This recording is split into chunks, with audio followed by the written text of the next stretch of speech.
बात कर लेते हैं सबसे पहले बिहार की। अभी तैयारियां उसके लिए जारी हैं। प्राइम फेस ये जानकारी आ रही है कि 2 से 3 चरणों में बिहार का विधानसभा चुनाव हो सकता है। बिहार चुनाव की तैयारियों में चुनाव आयोग जुटा हुआ है। दिवाली, छठ महापर्व को ध्यान में रखकर ही तारीखों का ऐलान होगा। मुख्य चुनाव आयुक्त बिहार दौरा भी कर सकते हैं। इसके अलावा उनकी पूरी टीम बिहार दौरे पर रहेगी और अमूमन इसी तरीके से होता है। अलग अलग स्टेट्स के चुनाव से पहले उन स्टेट्स में इलेक्शन कमीशन ऑफ इंडिया का एक डेलीगेशन जाता है। वो ये समझता है कि वहां पर क्या कुछ जरूरत है। इसी महीने जा सकते हैं मुख्य चुनाव आयुक्त बिहार। ये भी मैं आपको बता दूं क्या कुछ चुनावी तैयारियां हैं, हमें किस स्तर तक उनको लेकर जाना है, पिछले बार के चुनावों में क्या कुछ लूप होल्स रहे, अगर रहे उनको कैसे ठीक करना है। जो वोटर्स है वो अपने घरों से निकलकर बहुत शानदार तरीके से बिना किसी दिक्कत के पहुंच जाए पोलिंग स्टेशन, इसके लिए क्या कुछ खासी व्यवस्थाएं करनी है। मौसम को भी ध्यान में रखा जाना है। आपको मैं बता दूं कि 22 नवंबर 2025 को बिहार विधानसभा का कार्यकाल खत्म हो रहा है, तो ऑब्वियसली उससे पहले ही तमाम चुनाव हो जाएगा। उससे पहले ही एक नई सरकार का खाका हम लोगों के सामने आ जाएगा। ये पता चल जाएगा कि इस बार का रण, ये चुनावी दंगल, कौन सा दल जीत रहा है, कौन सा गठबंधन जीत रहा है। पॉलिटिकल पार्टीज बहुत पहले से ही काफी तैयार हैं। आप जानते हैं बिहार की सियासत में इस वक्त क्या कुछ महत्वपूर्ण मुद्दे हैं। आप जानते हैं उन मुद्दों में कई पर्सनल मुद्दे भी हैं, तो कई वो मुद्दे हैं जो छात्रों से जुड़े हैं, कई वो मुद्दे हैं जो आम छात्रों से जुड़े हैं, महिलाओं से जुड़े हैं, सेफ्टी सिक्योरिटी से जुड़े हैं, लॉ एंड ऑर्डर व्यवस्थाओं से जुड़े होंगे। मेरे साथ मेरे सहयोगी आशुतोष कुमार जुड़ चुके हैं। आशुतोष जी से समझूंगा मैं। आशुतोष जी लाइव जुड़ चुके हैं मेरे साथ। आशुतोष जी, क्या कुछ तैयारियां आपको नजर आ रही है? इलेक्शन कमीशन ऑफ इंडिया, मुख्य चुनाव आयोग बिहार का दौरा भी कर सकते हैं और ये एक पूरा प्रोटोकॉल भी होता है। पूरी टीम आती है, चीजों को जानती है, समझती है क्या कुछ व्यवस्थाएं एक आम वोटर को चाहिए। उसके लिए क्या कुछ अपडेट्स आपके पास है? क्या कुछ बिहार का सियासी पारा इस वक्त बता रहा है? देखिए, प्रारंभिक एक्सरसाइज चुनाव आयोग के तरफ से शुरू किया जा चुका है। चुनाव आयोग के अधिकारी दिल्ली से आते हैं, प्रॉपर तरीके से फीडबैक लेते हैं, अधिकारियों से मिलते हैं। लेकिन अब जो सूत्रों से जानकारी मिल रही है उसके मुताबिक 15 सितंबर से 20 अक्टूबर के बीच 2 या 3 फेज में बिहार चुनाव की घोषणा होगी और ये घोषणा 15 अगस्त के बाद, यानी 16 अगस्त हो जाए, 20 अगस्त हो जाए, जब कभी हो जाए, लेकिन 15 अगस्त के बाद घोषणा होगी। जो जानकार हैं वो इस बात से इत्तेफाक रखते हैं कि 15 अगस्त को झंडोत्तोलन के बाद बिहार के मुख्यमंत्री गांधी मैदान से बिहार को कई सौगात देंगे, जिसमें पटना में मेट्रो का भी निर्माण लगभग पूरा हो गया है।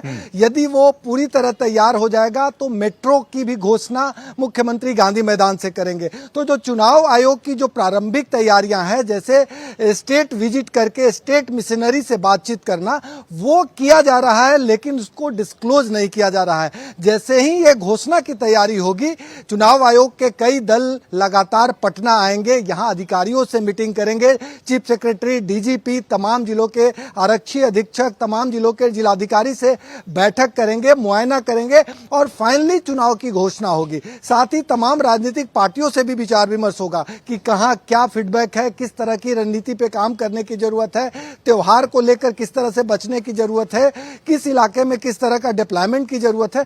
ये तमाम पहलुएं होती है। लेकिन जो सूत्रों से जानकारी मिल रही है, चुनाव आयोग सूत्रों से, उसके मुताबिक 15 सितंबर से 20 अक्टूबर के बीच 2 या 3 फेज में बिहार का चुनाव हो सकता है। जी अच्छा, बिहार काफी पॉलिटिकली एक्टिव राज्य है, लेकिन मैं चाहूंगा कि आप मेरी भी थोड़ा आंकड़ों का दुरुस्तीकरण करें। मुझे आप बताइएगा पिछली बार के विधानसभा चुनावों में क्या कुछ आंकड़ा था, और जब हम शहरी आंकड़े को देखें और गांव दूरस्थ अंचलों के आंकड़ों को देखें, अगर आपको ऑब्वियसली आपको याद ही होगा, तो प्लीज एक बार मुझे वो बताइएगा। देखिए, बिहार के चुनाव के परिप्रेक्ष्य में बात करें तो 2020 के विधानसभा चुनाव तक नक्सल एक बड़ी समस्या थी। हालांकि मैक्सिमम डायलूट हो चुका था, जहां बिहार में करीब करीब 18 से 22 जिले नक्सल प्रभावित हुआ करते थे। 2020 के चुनाव में 5-6 जिले रह गए थे। इस बार 25 के चुनाव की अगर हम बात करें तो कुछ जिलों में आंशिक नक्सल प्रभाव है, जैसे जमुई, जैसे नवादा, जैसे गया का शेरघाटी इलाका, कैमूर का कुछ इलाका, यानी 3-4 जिलों में आंशिक असर है। तो नक्सल प्रभावित इलाके का सिकुड़ना चुनाव आयोग के लिए फायदेमंद होता है और यही वजह है कि जहां बिहार में 5, 6, 7 चरण में चुनाव होते थे वो धीरे धीरे 3 चरण, और इस बार तो उम्मीद की जा रही है कि कहीं 2 चरण में चुनाव न हो जाए। तो ऐसी स्थिति में, क्योंकि नक्सल प्रभावित इलाके का टाइम टेबल भी अलग होता है, फोर्स का अतिरिक्त डिप्लॉयमेंट भी होता है और बैलेट या ईवीएम सुरक्षित रहे इस बात का भी ख्याल रखना होता है। तो कुल मिला के जो हालात हैं उसके मद्देनजर तैयारी की गई है। जहां तक शहरी और ग्रामीण मतदाताओं की आपने बात कही, दोनों तरफ एक्टिवेट करना पड़ता है। हालांकि शहरी मतदाता जो हैं वो थोड़े जागरूक होते हैं, लेकिन गांव की अगर हम बात करें तो वहां प्रॉपर तरीके से विज्ञापन के जरिए चुनाव आयोग एक्टिवेट करता है। तमाम तरह के कैंपेन चुनाव आयोग चलाता है ताकि ज्यादा से ज्यादा लोग अपने घरों से निकले, सेफली और सिक्योरली पोलिंग स्टेशन तक पहुंचे। अभी भी उसी तरह की तैयारियां के लिए प्लान्स तो हो ही चुके होंगे। आशुतोष जी प्लीज आप मेरे साथ बने रहिएगा, आगे भी मैं आपसे संवाद जारी रखूंगा, लेकिन एक खबर है वो मैं दर्शकों को जल्दी से बता देता हूं। बिहार बीजेपी ने सोशल मीडिया पर एक पोस्ट किया है। उसमें पोस्ट किया है कि आजकल जयचंद की बड़ी चर्चा है। थोड़ी देर में जयचंद कौन का खुलासा होगा भारतीय जनता पार्टी की तरफ से, ये एक्सपोज है। आप जानते हैं क्या कुछ घटनाक्रम रहा, तेजू भैया का सोशल मीडिया अकाउंट हैक हुआ कि नहीं हुआ, लेकिन एक तरीके से वही हैक हो गए पूरा निष्क्रिय करने का, और साफ तौर पर उनका ये प्लान है, उनका ये कहना है कि मेरे मम्मी पापा ही मेरी दुनिया है, मेरे पापा ना होते तो ना मैं होता ना ये पार्टी होती। फिर उन्होंने अपने भाई को लेकर भी पोस्ट लिखा, तेजू भैया ने, उन्होंने लिखा कि मैं अपने भाई के साथ बिल्कुल खड़ा हूं, अर्जुन को मुझसे अलग करने का प्रयास है, तुम कृष्ण की सेना ले सकते हो, कृष्ण नहीं ले सकते। और ऐसे में उन्होंने वहां पर भी बताया कि जयचंद अंदर भी हैं बाहर भी हैं, लेकिन बीजेपी कैसे बताएगी जयचंद कौन है। मैं ये जानना चाहूंगा आशुतोष जी आपसे, ये मामला कहीं ना कहीं काफी जैसे होता है ना कि टीआरपीज आ जाना, बीजेपी के लिए काफी चुटकी लेने वाला ये पूरा माहौल, ये पूरा टॉपिक बना हुआ है। लेकिन भारतीय जनता पार्टी किस जयचंद की बात कर रही है और थोड़ी देर में क्या खुलासा हो सकता है?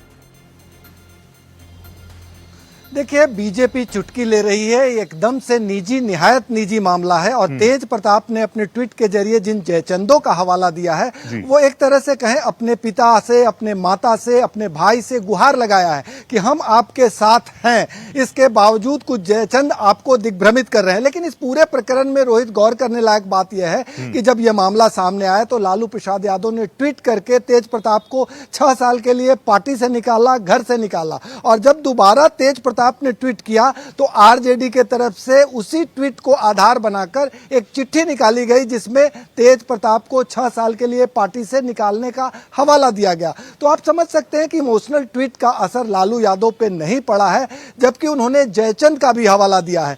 वो अपने भाई से प्यार करने का हवाला दे रहे हैं, अपने पिता से प्यार का हवाला दे रहे हैं, लेकिन जयचंद की ओर इशारा कर रहे हैं। तो कहीं ना कहीं तेज प्रताप हैं, तेजस्वी यादव के इर्द गिर्द रहने वाले लोग, हालांकि उन्होंने नाम नहीं लिया है, लेकिन ऑफ द रिकॉर्ड या जो जानकार हैं वो ये साफ साफ मानते हैं कि तेजस्वी यादव सिर्फ और सिर्फ अपने सहयोगी के रूप में संजय यादव से सलाह लेते हैं और तेज प्रताप का इशारा उन्हीं की ओर है। उन्होंने नाम नहीं लिया है, लेकिन जानकार ऐसा मानते हैं। लेकिन जब तक स्पष्ट रूप से ये बातें सामने नहीं आ जाए तब तक ऐसा कहना जल्दबाजी होगा। हालांकि तेज प्रताप के इस ट्वीट के पहले लालू प्रसाद यादव के दोनों साले आकाश यादव ने भी यही कहा कि लालू प्रसाद यादव ने आनन फानन में निर्णय लिया है।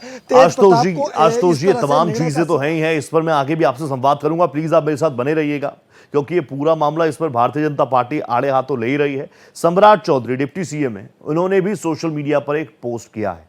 बिहार का जयचंद कौन, वो सवाल पूछ रहे हैं। कर्पूरी ठाकुर जी से विश्वासघात करने वाला कौन? एक ही जयचंद है, सबको पता है, सम्राट चौधरी ये कह रहे हैं। सम्राट चौधरी आप जानते हैं एक वक्त में आरजेडी काफी करीबी रहे लालू प्रसाद यादव जी के, फिर राहें अलग हो गई, बीजेपी में आ गए और अभी डिप्टी सीएम है, इंपॉर्टेंट पद पे है। और अभी पूरी भारतीय जनता पार्टी इस पूरे मामले को लेकर लपक रही है, आरजेडी पर एक के बाद एक वार कर रही है। आशुतोष जी प्लीज इस पर भी क्लैरिटी दे दीजिएगा, क्या इशारा दे रहे हैं सम्राट चौधरी? देखिए, बीजेपी का एकमात्र स्वार्थ है कि ऐश्वर्या राय का मुद्दा उठाकर यादव वोट बैंक को अपनी ओर खींचा जाए, क्योंकि बीजेपी के तमाम नेताओं के बयान में ऐश्वर्या राय को जो प्रताड़ित किया गया है उसका हवाला दिया गया है और साफ साफ कहा गया है कि बिहार के प्रतिष्ठित रहे मुख्यमंत्री दारोगा प्रसाद राय के पुत्री के साथ इस तरह से करना उचित नहीं है। यादव के खिलाफ जिस तरह से लालू परिवार ने किया है, इसको बीजेपी मुद्दा बना सकती है। इसके अलावा बीजेपी इस निजी मामले में पड़ने वाली नहीं है। बीजेपी को लग रहा है कि लालू परिवार में जिस तरह से घमासान मचा हुआ है, तेज प्रताप प्रकरण आया है, इसमें कुछ स्वाद साध लिया जाए, क्योंकि तेज प्रताप प्रकरण पूरी तरह से निजी है और यह पारिवारिक मामला है। लेकिन इस पारिवारिक मामला का कोभाजन कौन बन रहा है, इसको बीजेपी मुद्दा जरूर बनाना चाहती है और कोभाजन बनने वाली महिला दारोगा प्रसाद राय, जो कि बिहार के पूर्व मुख्यमंत्री रहे हैं, उनकी पौत्री ऐश्वर्या राय रही हैं और बीजेपी इसी को एक मैसेज देने का प्रयास कर रही है कि यादवों का हिमायती होने का दावा लालू प्रसाद यादव का पूरा फैमिली करता है, लेकिन यादव परिवार ही लालू परिवार के शिकार हो जाते हैं और इस तरह से कोभाजन बनते हैं। जी ठीक है, thank you so much Ashutosh ji, आप जुड़े मेरे साथ, बहुत धन्यवाद। नजर आप बना रखेगा।